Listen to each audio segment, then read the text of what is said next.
In our exclusive interview today, Federal Treasurer Jim Chalmers said he understands why Australians are frustrated after 9 consecutive rate rises. He wants his review of the RBA to recommend a structure for accountability. Jim Chalmers, great to be with you. Thanks, Sharri. Philip Lowe has no idea what he's doing, does he, Treasurer? Oh, I wouldn't say that. I mean, the Governor's got a really difficult job to do. He's got to try and get on top of this inflation challenge without crunching our economy, and so that is a difficult task. He does that independently from me. I've got my own job to do, and that's what I'm focused on. How can Australians, though, have any confidence in him, given his abysmal track record? Well, again, I mean, we've got to recognise that the Governor's got a difficult job to do. He doesn't do it on his own. He's got a board as well, of course, but they do that job and they take those jobs independently. And the reason why I don't share your view is because Treasurers, whether they're Labor or Liberal, there's a good tradition, I think a useful one, of recognising and cherishing and acknowledging the Reserve Bank Governor's independence. He's got a difficult job to do and he's doing it. My job is to make sure that we're not making it even harder for them. You can recognise his independence and still acknowledge that he has let Australians down. He's misled Australians. Well, obviously the Governor of the Reserve Bank is not beyond criticism, and he has said himself, I think, in taking on some of the views that have been put about him in not just in recent weeks but in recent months and years. He is capable of explaining the decisions that he's taken and not taken.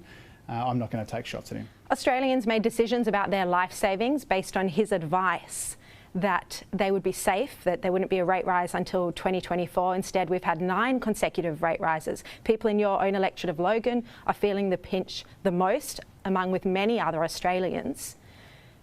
Why should he stay in this role, and shouldn't he be held to account? Well, I think he's had the opportunity, multiple opportunities for some time now, to explain that advice that he provided. And he's been doing that. Even last week he appeared before a couple of parliamentary inquiries. My job is not to second guess the things that he said. It's not to inject myself into those decisions that are taken independently. But you understand the pain of Australians, people who now risk losing their homes, whose businesses are in danger of shutting down. Oh, I do. And when interest rates go up, as they started going up before the election and continued afterwards, that does put extra pressure on people with a mortgage in particular. And it does have implications for our economy more broadly as well. And I do understand that people are angry about these cost of living pressures that people are under. It does make life harder. And that's why my job, my focus, the primary focus of the Albanese government is to try and get on top of this inflation challenge in our economy. It's the defining challenge in that economy, and it's our major focus. You're holding an RBA review at the moment.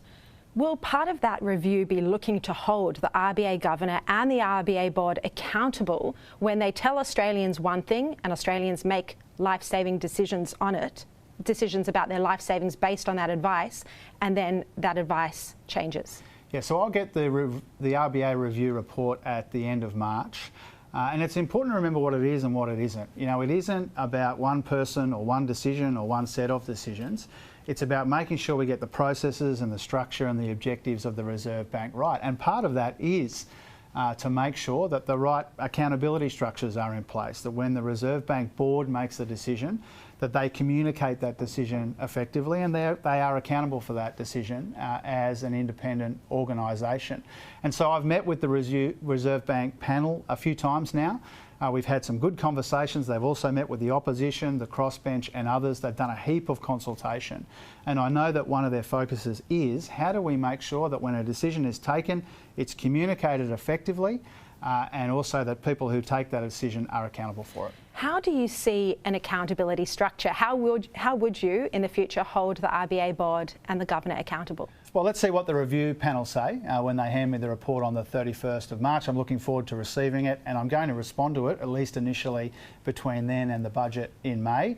And I hope that people engage with it. But one of the issues that they are grappling with is how do we make sure, not just the Governor, but the Board that takes this decision, first of all, how do they make the right decisions based on the right objectives and information and processes, but also how are they accountable for that decision?